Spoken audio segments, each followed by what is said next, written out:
Haleluya, haleluya, haleluya. Salam sejahtera bagi Bapak Ibu, saudara-saudariku dikasih Tuhan. Hari ini Minggu tanggal 23 Januari tahun 2022. Kita sangat bersyukur Tuhan berikan kita kesempatan untuk kembali merenungkan firman Tuhan. Dan juga saya bersyukur kepada Tuhan karena diberikan juga kesempatan untuk berbagi renungan ini kepada Bapak Ibu. Kiranya kita semuanya diberkati oleh Tuhan dan kita semua tetap antusias, kita semuanya tetap dalam keadaan sukacita, kebahagiaan dari Tuhan melingkupi kehidupan Bapak Ibu, saudara-saudariku dikasih Tuhan. Pada kesempatan pagi hari ini saya mengajak Bapak Ibu merenungkan firman Tuhan dari kitab Ayub pasal yang pertama ayat pertama sampai dengan ayat yang kelima. Dan saya mau mengajak kita melihat tentang pribadi seorang Ayub yang menurut saya sangat mengagumkan, bahkan sangat langka pada zaman itu dan juga pada zaman sekarang. Langka bukan berarti jadi makhluk aneh, bukan. Tapi maksud saya karena sikapnya, kelakuannya, keberadaannya sungguh adalah sangat baik. Bapak dan Ibu, saudara-saudara kasih Tuhan, di dalam Ayub pasal yang pertama ayat 1 sampai dengan ayat yang kelima dituliskan, Ibu Bapak dikasih Tuhan, tentang pribadi Ayub. Dijelaskan bahwa ada seorang laki-laki tanah Uz bernama Ayub. Orang itu saleh dan jujur dan takut akan Allah dan menjauhi kejahatan. Artinya karakter Ayub tersebut adalah karakter yang sangat baik. Saleh, jujur, takut akan Allah, menjauhi kejahatan. Itulah yang saya katakan tadi, sangat langka. Pada masa itu pun orang seperti ini adalah manusia langka. Dan apalagi sekarang, manusia yang langka. Dan dikatakan bahwa Ayub, ia mendapat 7 anak laki-laki dan 3 anak perempuan. Artinya dia punya anak-anak itu keluarganya 10 orang anak. Wow, itu sangat luar biasa kan. Punya anak 10, ya dia orang kaya, saudara. Kalau orang kaya ngapain takut punya anak banyak kan? Ya, tapi jelasnya dia punya anak 10 orang. Dan dikatakan bukan hanya di sana, hanya itu saja, tapi dikatakan ia memiliki 7.000 ekor kambing domba, 3.000 ekor unta, 500 pasang lembu, 300 keledai dan betina dan budak-budak dalam jumlah yang sangat besar. Artinya budak-budak orang bekerja di keluarganya sangat banyak, saudara. Sehingga orang itu dikatakan adalah orang yang terkaya dari semua orang di sebelah timur. Dan dikatakan dia sangat terkaya, saudara. Luar biasa kan, karakternya bagus, keluarganya juga baik, punya anak 10, wah itu semua baik-baik, itu luar biasa kan. Hartanya juga banyak dan dikatakan dia menjadi orang yang sangat terkaya di wilayah timur. Dan dikatakan dalam ayat yang keempat dan yang kelima, anak-anaknya yang laki-laki biasa mengadakan pesta di rumah mereka masing-masing menurut giliran, dan ketiga saudara perempuan mereka diundang untuk makan dan minum bersama-sama mereka.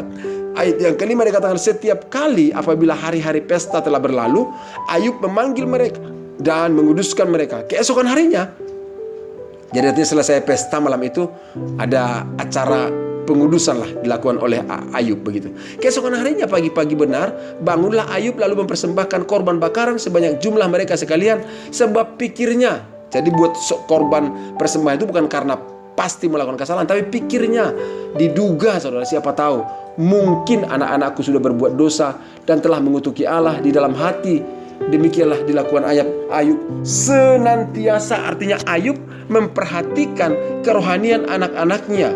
Dia memperhatikan seluruh kehidupan anak-anaknya. Dia kaya, dia juga takut akan Tuhan, dia juga memiliki karakter yang baik. Dan saudara-saudara kasih Tuhan, dia juga punya kerohanian yang sangat sehat. Perhatikan kerohanian anak-anaknya. Ibu dan bapak, saudara-saudara kasih Tuhan, ini saya katakan sekali lagi, manusia langka, saudara. Manusia yang sangat langka. Dan pelajaran yang saya mau bagikan kepada kita pada pagi hari ini, di dalam kelangkaan manusia seperti Ayub ini, saya menarik pelajaran Bapak Ibu Tuhan. Paling tidak 3 yang mau saya bagikan kepada kita. Yang pertama, orang jujur, orang saleh, takut akan Tuhan, diberkati oleh Tuhan. Saya ulang lagi, orang saleh, orang jujur, orang takut akan Tuhan, menjauhi kejahatan, diberkati oleh Tuhan. Titik.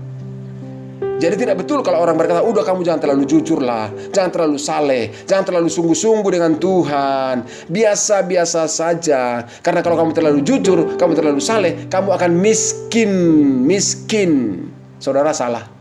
Itu salah, saudara.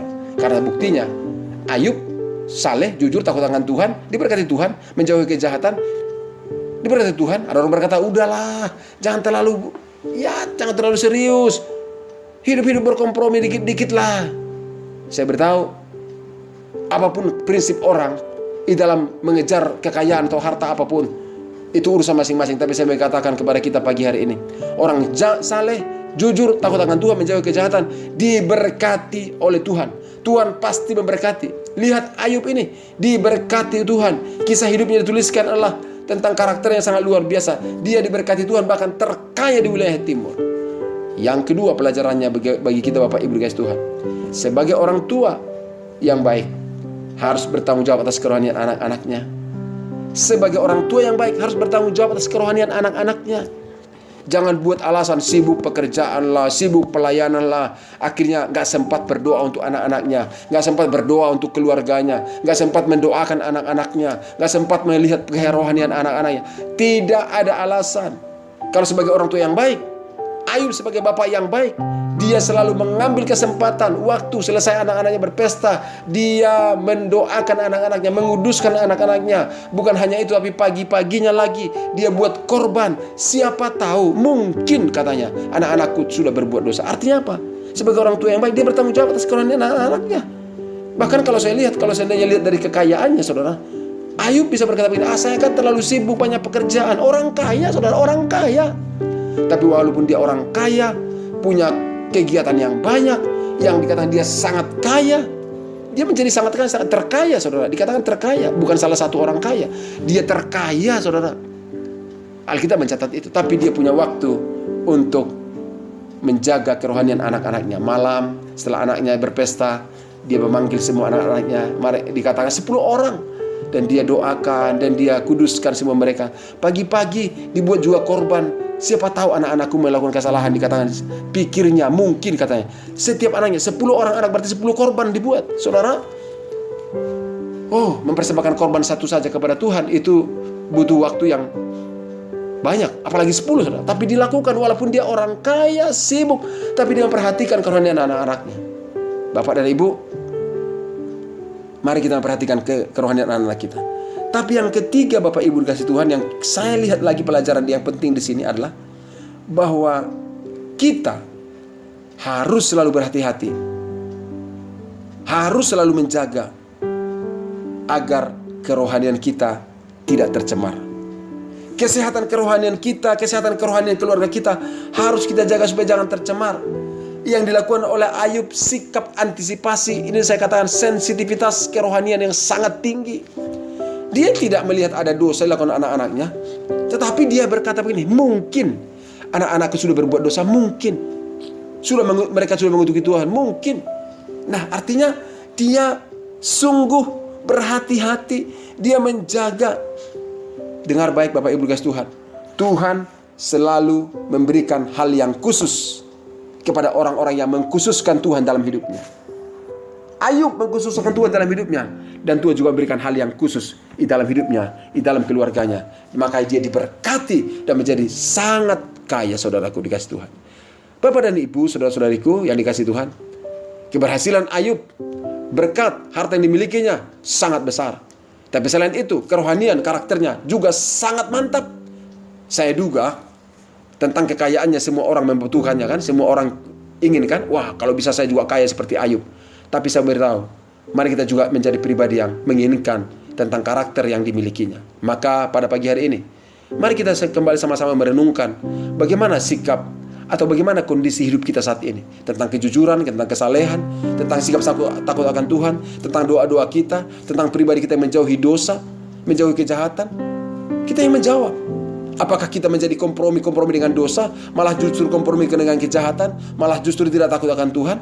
Jangan berharap seperti yang dialami oleh Ayub, mengalami berkat-berkatnya. Tapi karena Tuhan itu adalah Tuhan yang suci, kudus, dia selalu berpihak kepada orang-orang yang mengkhususkan Tuhan dalam hatinya, mengkhususkan Tuhan dalam hidupnya. Tuhan juga akan memberikan hal-hal yang khusus bagi kehidupannya. Yang kedua perlu kita tanyakan juga, bagaimana kita menjaga kesehatan rohani kita? Apakah kita masih menjaganya? Atau kita malah acuh tak acuh, gak berpikir tentang kerohanian kita, malah kita berpikir hanya bagaimana mendapatkan uang yang banyak, bagaimana mendapatkan karir yang maju, bagaimana kita, dan semua kita harapkan kita kerjakan hanya hal-hal yang di dunia ini saja. Bagaimana supaya pelayanan semakin luas? Pertanyaannya, bagaimana kita menjaga kesehatan dan kebugaran rohani kita? Bagaimana kita menjaga kesehatan dan kebugaran rohani keluarga kita? Apakah masih kita pikirkan akan hal itu? Ibu Bapak dikasih Tuhan, pada kesempatan pagi hari ini, saya mengajak Bapak Ibu semua, mari kita menjaga kesehatan dan kebugaran rohani kita. Mari kita menjaga sebagai contoh hari ini, Minggu tanggal 23 ini adalah hari Minggu, hari beribadah. Mari kita siapkan diri kita beribadah. Jangan waktu ibadah dipergunakan untuk waktu yang lain. Kenapa hari Minggu gak ibadah? Ya karena hari Senin, Selasa udah kerja terus. Jadi hari Minggu hari refreshing lah, hari yang lain lah. Waduh, saya beritahu, pergunakan waktu untuk beribadah kepada Tuhan. Tapi bukan hanya hari Minggu, hari-hari biasa, Senin sampai Sabtu, juga ambil waktu, berikan kesempatan kepada dirimu, berikan waktu bagi dirimu untuk bersekutu dengan Tuhan, bangun relasi dengan Tuhan, melalui doa, melalui pujian, penyembahan kepada Tuhan, melakukan pelayanan, melakukan kehendak Tuhan, menjaga diri kita untuk tetap takut akan Tuhan. Dan yang kedua, wujudkan sikap-sikap yang membuat Allah percaya kepada kita. Ayub itu dipercaya oleh Tuhan karena sikapnya berkenan di hadapan Tuhan. Dia jujur, dia saleh, takut akan Tuhan, menjauhi kejahatan. Maka Tuhan mempercayakan hal yang lebih besar bagi dia. Saudaraku dikasih Tuhan, saya sering katakan begini, kita ini percaya kepada Tuhan itu harus, tapi jangan hanya sampai sana. Buatlah Tuhan juga percaya kepada Anda. Dan Ayub dipercaya oleh Tuhan, maka dipercayakanlah hal-hal yang luar biasa dalam hidupnya. Yang ketiga, saya mengajak Bapak Ibu sebagai orang tua, ayo mari kita selalu menjaga kerohanian anak-anak kita. Jangan serahkan kerohanian anak-anak kita kepada sekolah. Jangan serahkan kerohanian anak-anak kita kepada gereja. Jangan serahkan kerohanian anak-anak kita kepada lingkungan. Parah, saudara. Tapi kita sebagai orang tua harus menjaganya. Itulah yang dilakukan oleh Ayub.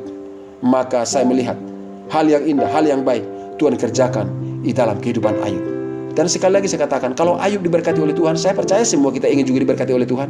Tapi mari kita menjaganya, menjaga kerohanian kita, menjaga sikap hidup kita, menjaga karakter hidup kita, menjadi kehidupan yang menyenangkan hati Tuhan. Saudaraku dikasih Tuhan, ingat, berkat Tuhanlah yang menjadikan kaya, susah payah tidak akan menambahinya. Dan kalau kita melakukan apa yang menjadi bagian kita, yang berkenan kepada Tuhan, Tuhan yang akan menambah-nambahkan berkatnya di dalam hidup kita. Itu sebabnya pada pagi hari ini, kesempatan yang indah ini, saya mengajak Bapak Ibu berdoa bersama-sama, menyerahkan hidup kita kepada Tuhan, dan memohon berkatnya ditambah-tambahkan di dalam kehidupan kita. Mari kita berdoa. Tuhan Yesus, terima kasih firman-Mu yang membawa kami untuk mengerti akan kehidupan Ayub. Tapi kami tidak tahu dan kami tidak mau hanya mengerti, tahu tentang kehidupan Ayub. Kami juga ingin mengalami kehidupan yang dialami oleh Ayub. Diberkati oleh Tuhan dan memiliki hati yang takut akan Tuhan, hidup saleh dan jujur di hadapan Tuhan. Itulah sebabnya ya Tuhan, bawalah kehidupan kami. Tolonglah kami Tuhan untuk dapat mengasihi Engkau lebih dalam dan lebih sungguh lagi. Dan tolonglah kami ya Tuhan untuk terus menjaga kehidupan kami saleh, jujur, takut akan Tuhan dan menjauhi kejahatan seperti Ayub. Dan lebih lagi Tuhan, kami berdoa Engkau menolong kami, memberkati setiap kami ya Tuhan. Dan tambah-tambahkanlah berkat-Mu dalam kehidupan kami, di dalam keluarga kami. Itulah sebabnya pada kesempatan pagi hari ini juga ya Bapa, kami berdoa menyerahkan keluarga kami ke dalam tangan Tuhan. Mohon lindungi, ampuni dosa, pelanggaran dan kesalahan kami. Dan pada hari ini Minggu ya Tuhan, kami akan beribadah kepada Tuhan. Dan hari-hari yang kami lalui, di hari-hari Senin sampai hari Sabtu, kami juga akan lalui dengan hati yang mengasihi Tuhan. Mulai hari ini kami mau mengatakan kepadamu ya Tuhan, kami mengasihi Engkau, kami mengasihi Engkau, kami mau sungguh-sungguh takut akan Tuhan dan menjauhi kejahatan. Dan ya Tuhan, curahkanlah berkat-Mu bagi kami. Bapa, di dalam nama Yesus, hamba berdoa menyerahkan saudara-saudaraku yang mendengarkan renungan ini. Berkati mereka ya Tuhan, tambah-tambahkan berkat dalam kehidupan mereka, tambah-tambahkan damai sejahtera dalam kehidupan mereka. Kalau ada dalam keadaan sakit, hamba berdoa menyerahkan dalam nama Yesus, jamah dan sembuhkan dalam nama Yesus. Pergumulan-pergumulan dialami, Tuhan tolong berikan jalan keluar. Dan bawa setiap saudara-saudaraku yang mendengarkan renungan ini, supaya mereka senantiasa menjaga sikap kehidupan, menjadi hidup yang takut akan Tuhan dan berkenan kepada Tuhan. Terima kasih Bapa. Hanya di dalam nama Yesus Kristus kami berdoa dan kami mengucap syukur. Haleluya. Amin. Dan saudara-saudaraku dikasih Tuhan, Tuhan memberkati Bapak Ibu semuanya. Hari ini Minggu tanggal 23 Januari tahun 2022, jangan lupa beribadah kepada Tuhan. Ambil waktu bersekutu dengan Tuhan. Tuhan Yesus memberkati kita semuanya. Salam sejahtera. Dan jika Bapak Ibu memiliki doa, pergumulan yang butuh dukungan doa dari kami, lihatlah di nomor yang ada di podcast ini. Kirimkanlah di WA tersebut. Maka doa-doa Bapak Ibu kami akan dukung dan kami akan doakan. Karena kita percaya Tuhan mendengar dan menjawab doa kita. Tuhan Yesus memberkati. Selamat pagi dan selamat hari Minggu. Beribadahlah kepada Tuhan. Shalom. Tuhan Yesus memberkati.